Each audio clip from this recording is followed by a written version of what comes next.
Hello दोस्तों, आपका स्वागत है एक नई वीडियो के साथ। इस वीडियो में हम एसएससी सीपीओ 2023 के एग्ज़ाम के बारे में पूरी डिटेल में से जानकारी देंगे। इसकी लास्ट डेट कब है, एग्ज़ाम कैसे होगा, कहाँ पे होगा, किस तरह से होगा, क्या क्या स्ट्रेटेजी रहेगी, ये सब इस वीडियो में हम बताएंगे।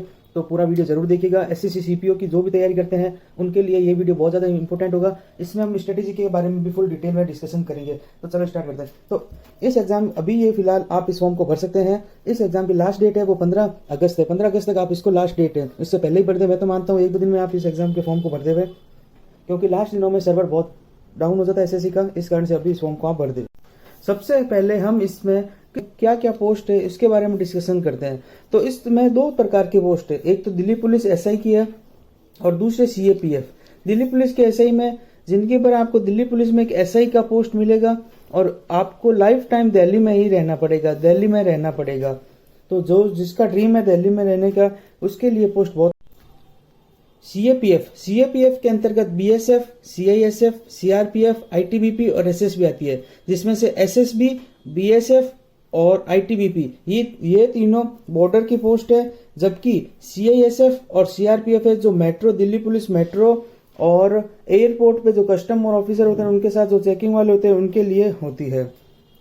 तो आगे बढ़ते हैं। तो इसमें इस एग्जाम को देने के लिए एज लिमिट भी दी गई है। इसमें आपकी एज 20 साल से 25 साल के बीच में तो आप इस फॉर्म को अप्लाई कर सकते हैं। और एसटी, एससी और ओबीसी के लिए इसमें रिलैक्सेशन भी मिलता है, जो कि केंद्र के हिसाब से माना जाता है। क्वालिफिकेशन की बात करें तो क्वालिफिकेशन इसमें आपने किसी भी डिग्री, बीए, बीकॉम, बीएससी, किसी में भी आपने ग्रेजुएशन की है या बीटेक की रखी है तो आप इसको फॉर्म को अप्लाई कर सकते हैं। अब हम बात करते हैं वैकेंसीज की। तो वैकेंसीज पिछले साल 4200 वैकेंसी थी 2022 में, लेकिन इस साल मात्र 1800 वैकेंसी आई है। बहुत कम वैकेंसी है। हम यही उम्मीद करते हैं कि अगली बार बहुत ज्यादा वैकेंसी आए। किसी भी एग्जाम को देने से पहले हमें उस एग्जाम के पूरे प्रोसेस के बारे में ध्यान में होना चाहिए, जिससे कि हम स्टेप बाय स्टेप इसे फॉलो करके कंप्लीट कर सके। यदि हमें रास्ता पूरा पता होगा तो हम आसानी से उस एग्जाम को क्लियर कर सकते हैं। तो आइए हम अब सीपीओ के एग्जाम प्रोसेस के बारे में बात करते हैं। तो सीपीओ के एग्जाम प्रोसेस में सबसे पहले टायर 1 होता है। उसके बाद आपका फिजिकल टेस्ट होता है, जो कि एक थोड़ा कठिन कह सकते हैं, एसएससी स्टूडेंट के लिए कठिन माना जाता है। उसके बाद होता है टायर 2, उसके बाद होता है मेडिकल एंड डीबी, जो कि एक साथ में होता है। और उसके बाद आपका फाइनल रिजल्ट आता है। उसके बाद आपकी ज्वाइनिंग आती है और आपकी ड्रीम पोस्ट आपको मिल जाती है। तो ये इसका पूरा प्रोसेस है। आप सही से इसको एक बार देख लीजिए और प्रोसेस के हिसाब से ही चलिए।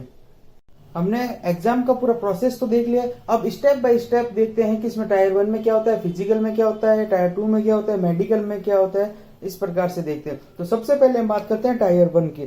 टायर 1 में मेन 4 सब्जेक्ट आते हैं, रीजनिंग, मैथ, इंग्लिश और जीके। ये 4 सब्जेक्ट आते हैं और इसके 50-50 क्वेश्चन होते हैं चारों के, और 50-50 नंबर के होते हैं। यानी कि टोटल 200 क्वेश्चन आते हैं और 200 नंबर होते हैं। और 2 घंटे का हमें समय मिलता है, जिससे हम आसानी से एग्जाम को क्रैक कर सकते हैं।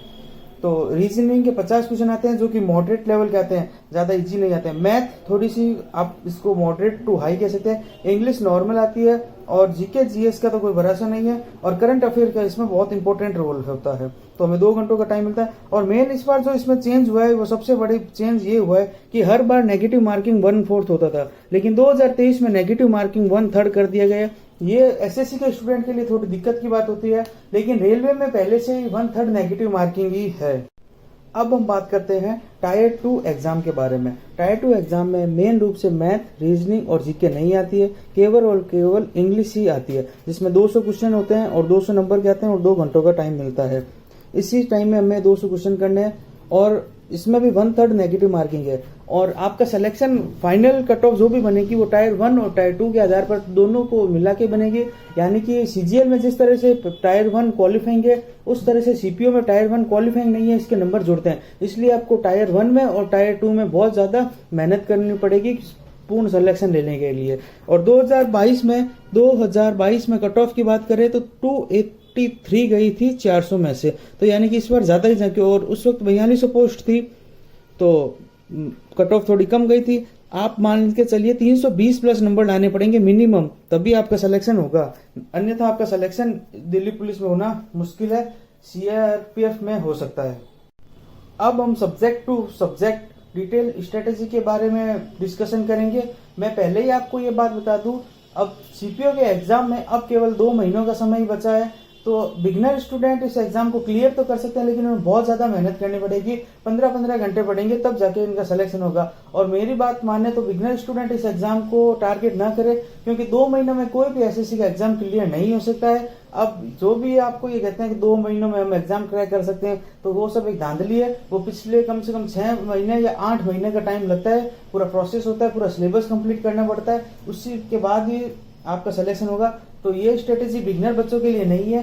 तो प्लीज मैं यही कहता हूँ, बिगनर बच्चे अभी 2024 के सीजीएल के लिए प्रिपरेशन करें, जिसकी स्ट्रेटेजी वीडियो हमारे यूट्यूब चैनल पर अवेलेबल है, आप उन्हें देख के फॉलो कर सकते हैं। और यदि आपको डेली टारगेट चाहिए सीजीएल 2024 के लिए तो हमें कमेंट कीजिएगा, हम जरूर डेली टारगेट करेंगे, क्योंकि मैं भी सीजीएल 2024 के लिए प्रिपरेशन कर रहा हूँ। मेरा सिलेक्शन 2023 में हो चुका है, लेकिन मुझे ड्रीम पोस्ट नहीं मिली है, इस कारण से मैं 2024 की प्रिपरेशन कर रहा हूँ और मुझे एक्साइज इंस्पेक्टर की पोस्ट चाहिए। तो अब हम बात करते हैं subject to subject wise strategy की। पहले हम बात करते हैं रीजनिंग की। रीजनिंग में मैं यही मानता हूं कि आपका सिलेबस पूरा कंप्लीट हो चुका होगा, तब भी आप 2 महीनों में एग्जाम निकाल सकते हैं। तो स्कोरिंग सब्जेक्ट है, आप इसमें मैक्सिमम मार्क ला सकते हैं, 45 प्लस मार्क आराम से ला सकते हैं। तो 2 मंथ है, तो 2 मंथ को हमने क्या किया है, 60 डेज, यानी कि 60 डेज है, तो हमने इसको 2 भागों में बांट लिया, 30 डेज प्लस 30 डेज।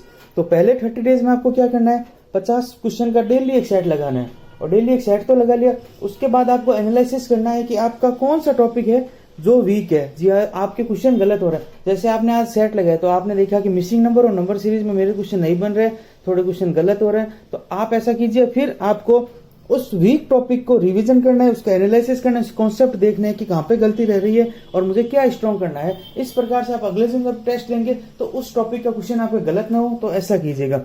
फिर सेकंड 30 डेज में हम क्या करेंगे, अगले 30 दिनों में क्या करना है, डेली आपको 50-50 क्वेश्चन के 2 सेट रेगुलर लगाने हैं, और जिससे कि आपके वीक और स्ट्रांग टॉपिक होंगे वो आपको पता चल जाएंगे और आपको लगेगा, और आपके स्कोर बढ़ जाएंगे। 45 प्लस स्कोर करना है तो आपको रोज को डेली के 2 सेट तो लगाने ही पड़ेंगे एग्जाम तक।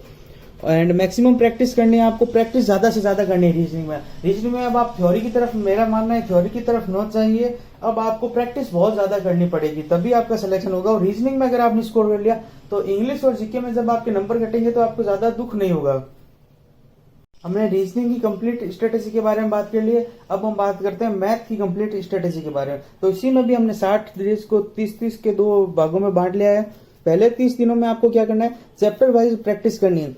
मैं जैसे एग्जाम्पल के थ्रू बताता हूँ, जैसे आपने आज उठाया परसेंटेज का चैप्टर, तो एक दिन में कंप्लीट उसको आपको कंप्लीट करना है और उसका रिवीजन करना है। फिर अगले दिन रेशियो, फिर time and work, time and distance, इस प्रकार से मैंने एग्जाम्पल दिया, आप किसी भी तरीके से आप कर सकते हैं। और जैसे कभी छोटे टॉपिक आ जाए, जैसे पार्टनरशिप एज, मिक्सर, ये वाले टॉपिक है, तो आप 2 टॉपिक भी एक दिन में कर सकते हैं। तो पहले 30 दिनों में आपको चैप्टर वाइज करना है, पूरा चैप्टर वाइज करना है, और एक सेट लगाना है 50 क्वेश्चन का, 50 क्वेश्चन का एक सेट भी लगाना है उसके साथ में, यानी कि वो प्रैक्टिस करनी है, रिवीजन करना है और एक सेट लगाना है 50 क्वेश्चन का। पहले 30 दिनों में ये करना है। और सेकंड 30 दिनों में आपको 50-50 क्वेश्चन के केवल सेट लगाने हैं और ओनली इंपोर्टेंट फॉर्मूलाज है उनको याद करना है। अब आपको रिवाइज नोट्स नहीं करना है, अब आपको ओनली फॉर जो इंपोर्टेंट क्वेश्चन है जो आपके मॉक में गलत होते हैं वो करने हैं, और सेक्शनल टेस्ट देना है इसका मैथ का, तभी आपके मैथ में स्कोरिंग कर पाएंगे ज्यादा से ज्यादा। मैथ और रीजनिंग में अगर आप स्कोर आराम से ज्यादा कर सकते हैं, बस आपको ज्यादा से ज्यादा प्रैक्टिस करनी पड़ेगी। लेकिन इंग्लिश और जीके में इसका विपरीत है, आप कितनी भी प्रैक्टिस कर लिए, एग्जाम में किस टाइप का क्वेश्चन है, आपका माइंड किस हिसाब से चलता है, उस हिसाब से ही क्वेश्चन अटेंड होता है। लेकिन मैथ और रीजनिंग में आता है तो आता है, नहीं आता तो नहीं आता है, पूरा कंसेप्ट लगा के आप उसका आंसर निकाल सकते हैं। जीके के लिए मैं यही मानता हूँ। अगली स्ट्रेटेजी हम बात करते हैं जीके की। जीके के लिए मेरा मानना यह है कि आप इंपोर्टेंट करंट अफेयर कीजिए पहले 1 ईयर के, अभी से आप स्टार्ट हो जाइए। और मैं एक बात बताता हूँ, आपको मंथली करंट अफेयर की जो पीडीएफ आती है या जो भी सर ने करवाए हैं उनके कीजिए, डेली वाला नहीं करना है। अगर डेली के चक्कर में पड़ गए तो आप केवल करंट अफेयर ही कर पाओगे और कुछ नहीं पढ़ पाओगे। और इस टाइम में आप अपने रोड्स रिवीजन कीजिए और ज्यादा से ज्यादा प्रैक्टिस कीजिए। नया कुछ भी मत पढ़िए जीके में, जीके में क्या किसी भी सब्जेक्ट में नहीं पढ़िए। और नया कुछ अगर पढ़ना है तो आप स्टैटिक जीके के पढ़िए जो कि इंपोर्टेंट टॉपिक होते हैं, जैसे डांस का हो गया, जो वाद्य यंत्र का अभी टॉपिक है, सीजीएल में भी बहुत ज्यादा आया है। इस टाइप के जो टॉपिक है उन्हें ज्यादा से ज्यादा पढ़िए। तो जीके के लिए कोई स्ट्रेटेजी मैं बताता हूँ कुछ नहीं है आपके लिए। जीके में केवल और केवल आप करंट अफेयर पे फोकस कीजिए और पुराना जो भी पढ़ा है उसका रिवीजन कीजिए, नया कुछ मत पढ़िए। और स्टैटिक जीके हो सके तो थोड़ा सा पढ़ लीजिएगा मिले तो, और इंपॉर्टेंट टॉपिक ही पढ़ने। ऐसा नहीं स्टैटिक जीके आप लग जाओ पूरा बैच देखने के लिए, वैसा कुछ नहीं करना है। और अभी 2 महीनों में आप एक बात कीजिए, अपने जो भी बैच है उनको बंद कर दीजिए। आपको बैच से पढ़ाई नहीं करनी है, सेल्फ स्टडी करनी है 2 महीने में। ज्यादा से ज्यादा जितनी ज्यादा आप सेल्फ स्टडी करोगे उतना ही आपके लिए अच्छा होगा। और ज्यादा से ज्यादा मॉक टेस्ट दीजिए, दिन में 1 से 2 मॉक टेस्ट दीजिए। अब हम बात करते हैं अगली इंग्लिश की स्ट्रेटेजी के बारे में। इंग्लिश बहुत ज्यादा इंपॉर्टेंट है आपके एग्जाम के लिए, क्योंकि इंग्लिश केवल प्री में नहीं मेंस में भी आपके 200 क्वेश्चन इंग्लिश के ही आएंगे। तो इंग्लिश आपके लिए बहुत ज्यादा रामबाण होगी और इंग्लिश में आपको ज्यादा से ज्यादा तैयारी करनी होगी और ज्यादा टाइम भी इंग्लिश में देना होगा, क्योंकि मेंस आपका डिसाइड करेगा आपको कौन सी पोस्ट मिलेगी। तो इंग्लिश में 3 सेक्शन है। पहला सेक्शन है ग्रामर का। तो ग्रामर में आप ये कीजिए, पहले चैप्टर वाइज रिवीजन कीजिए एंड प्रैक्टिस कीजिए डेली। और डेली का एमबी पब्लिकेशन की एक बुक आती है, उससे आप एक सेक्शनल टेस्ट आता है उसमें वो आप सॉल्व कीजिए, ऑफलाइन आता है। और टाइमर के साथ कीजिए, टाइमर के साथ करना है आपको, बिना टाइमर के नहीं करना है। आप मान के चलिए कि 50 क्वेश्चन है तो आपको 15 मिनट का टाइमर लगाना है और ये पूरा करना है कि 15 मिनट से कम ही करे, क्योंकि यदि आप घर पे 15 मिनट में कर रहे हो तो एग्जाम हॉल में आपसे 20 मिनट में होगा। तो आप कम से कम टाइम लेके करने की कोशिश कीजिए, क्योंकि एसएससी में टाइम का बहुत बड़ा रोल है। अगर आपको क्वेश्चन दे दिए जाए घर पे तो आराम से आप सारे क्वेश्चन कर पाओगे, लेकिन वही अगर आपको एग्जाम में दे दिए जाते हैं तो आपसे नहीं होते। इसका कारण है आपकी स्पीड बढ़ाने से ही आपका सिलेक्शन होगा, ज्यादा आने से आपका सिलेक्शन नहीं होगा। ग्रामर की बात हो गई कंप्लीट, ग्रामर की बात हमने कंप्लीट कर ली है। अब हम बात करते हैं वोकैब के बारे में। वोकैब के बारे में भी मैं यही कहना चाहता हूँ, नए वर्ड के चक्कर में ज्यादा ना पढ़िए और ज्यादा रूट वर्ड के चक्कर में भी ना पढ़िए। प्लस आप बस सिर्फ और सिर्फ आप ब्लैक बुक है या प्रीवियस ईयर कोई भी है उससे उठाइए, उससे पढ़िए।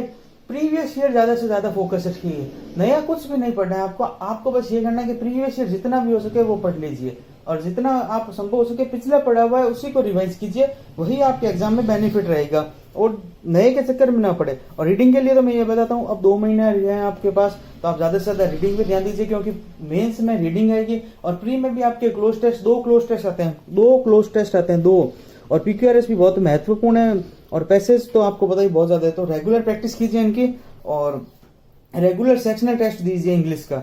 अलग से रीडिंग का जैसे आपने एक आज रीडिंग का टेस्ट किया उसमें हम 2 पैसेज कर लिए, 2 पीक्यूआरएस कर लिए, 2 क्लोज टेस्ट कर लिए। डेली करना है आपको, डेली 2 करना है, 2 + 2 ये डेली करना है, ठीक है। तो एक बात और लास्ट में यही कहना चाहूंगा कि मॉक टेस्ट बहुत ज्यादा इंपॉर्टेंट है। आपको एक हफ्ते में 5 मॉक टेस्ट देने फुल लेंथ वाले।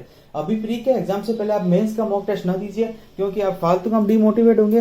तो अभी केवल वीक में 5 फुल मॉक दीजिए, 5 फुल मॉक टेस्ट दीजिए, जिससे आपको स्पीड का पता चले कि आप कितने टाइम में कर रहे हैं, कैसे कर रहे हैं। और यही बस कहना चाहूंगा कि बेस्ट ऑफ लक आपके लिए एग्जाम के लिए।